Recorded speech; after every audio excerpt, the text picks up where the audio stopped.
اچھا، آج کا ایک بڑا سمپل سا ٹاپک ہے اور اتفاق سے مجھے دو ایج گروپ کے لوگوں نے یہ میسج کیا ہے کہ میں اس پہ بات کروں.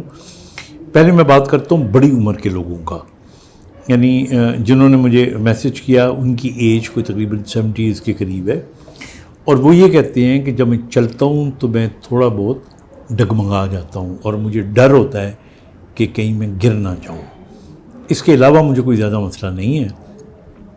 میرے قدم تھوڑے سے چھوٹے ہو گئے ہیں، بیلنس کا ایشو رہتا ہے، اور خاص طور پہ جب میں مڑتا ہوں تو، یعنی جب میں چلتے ہوئے ٹرن کرتا ہوں تو مجھے لگتا ہے میں گر نہ جاؤں. ایک دو دفعہ میں گرا بھی ہوں، لیکن میں نے کسی چیز کو پکڑ لیا تھا.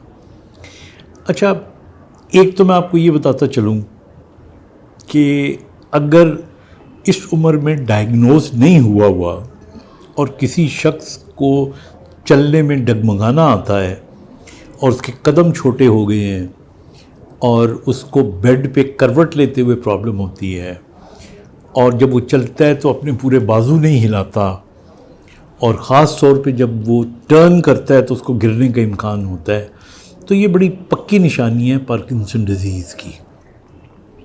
تو پھر ان کو یہ بھی دیکھنا چاہیے کہ کیا ان کا ہاتھ ایسے ایسے کر کے کامتا بھی ہے یا نہیں. تو ایک تو یہ بہت بڑی وجہ ہے، اور اگر یہ ہے اس کو آپ ٹریٹ کریں گے تو پیشنٹ بہتر ہو جائے گا. That's number 1. دوسری بات، اس عمر کے لوگوں کے اندر جو کامتے ہیں ان کے اندر ڈیجنریشن برین کے اندر ہو سکتی ہے، ڈیمنشیاز ہو سکتے ہیں، سٹروک ہو سکتا ہے. بعض لوگوں کو فالج کا پتہ بھی نہیں چلتا، اور وہ جو لیکونر انفارکٹس ہوتے ہیں یا چھوٹے چھوٹے انفارکٹس ہوتے ہیں وہ ہوئے ہوتے ہیں اور ہمیں پتہ ہی نہیں چلتا، اور وہ بیلنس کو خراب کر رہا ہوتا ہے. پھر اس کے علاوہ جو مین بیلنس کا ہمارا اپریٹس ہے کانوں کے اندر، وہ بھی ایک وجہ ہو سکتی ہے کہ بڑی عمر کے لوگوں میں کانوں کا بھی ایشو آ جاتا ہے. آپ نے دیکھا ہوگا سنائی صحیح نہیں دیتا، جو انٹرنل ایئر ہوتا ہے اس کے اسٹرکچر کے اندر ڈیجنریشن آ سکتی ہے، تو وہ بھی آپ کو ڈگمگانے پہ مجبور کر سکتا ہے. تو وہ بھی ایک وجہ ہو سکتی ہے. پھر اسی طرح ایک بہت بڑی بیماری، لیکن اس کی پھر اور علامتیں ہوں گی، سیریبیلر ڈیزیز. ہمارے برین کے بالکل پیچھے ایک دماغ کا حصہ ہے جو ہمارے بیلنس کو کنٹرول کرتا ہے. بیلنس سے مراد یہ ہے کہ ہماری موومنٹ بھی اس کے ساتھ ہوتی ہیں، بیلنس کے ساتھ ہوتی ہیں. تو وہ اگر ہو جائے تو یہ بھی ایک وجہ ہو سکتی ہے. اچھا، پھر ان تمام چیزوں کے علاوہ ایک اور چیز، جنرلائز استھینیا.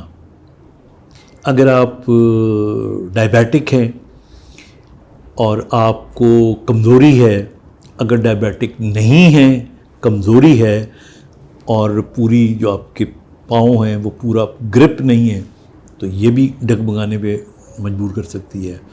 اور شوگر کے مریضوں کو تو چونکہ نیوروپیتھی ہوتی ہے، یا B12 کے پیشنٹس کو نیوروپیتھی ہوتی ہے، تو ان کو تو چونکہ سنسیشنز ٹھیک نہیں ہوتی، تو اس کی بڑی آسان طریقہ ہے، آپ مریض کو کہیں کہ پاؤں کو اکٹھا کرو اور کھڑے ہو جاؤ اور 5 سیکنڈ کے لیے آنکھیں بند کرو، تو آپ کو پتہ لگ جائے گا کہ وہ ڈگمگا رہا ہے. تو اس کا مطلب ہے کہ آپ کی پوزیشن کی سینس ٹھیک نہیں ہے. بعض اوقات ہاتھ لگانے سے سنسیشنز ٹھیک ہوتی ہیں، پوزیشن کی سینس ڈیفرنٹ ہوتی ہے. تو اس طرح کر کے ہم مختلف چیزوں کو رول آؤٹ کر لیتے ہیں. اچھا، اس سے بھی ایک اور پہلو پہ آپ دیکھ لیں، یہ تو نیورولوجیکل ڈس آرڈر تھے. اب کچھ لوگ ایسے ہوتے ہیں جن کے اندر آرتھوپیڈک ایشوز آ رہے ہوتے ہیں، مثلاً سپائن ٹھیک نہیں ہے، کمر کے مورے جڑ گئے ہیں، سپیس کم ہو گئی ہے، نروز دب رہی ہیں، جس طرح اسپائنل اسٹینوسس ہوتا ہے، اس کے اندر بھی آپ ڈگمگا جاتے ہو. پھر اسی طرح گھٹنوں کے بہت سے ایشوز ہیں، ٹخنوں کے بہت سے ایشوز ہیں، آسٹیو آرتھرائٹس ہو سکتی ہے.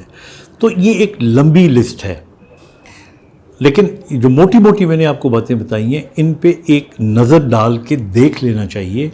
اگر یہ ان میں سے کچھ ہو تو then go to your proper doctor, اور اس ڈاکٹر کو جا کے آپ بتائیں تو آپ کو اس کا آنسر مل جائے گا. اب آ جاتے ہیں ہم نوجوانوں کی طرف.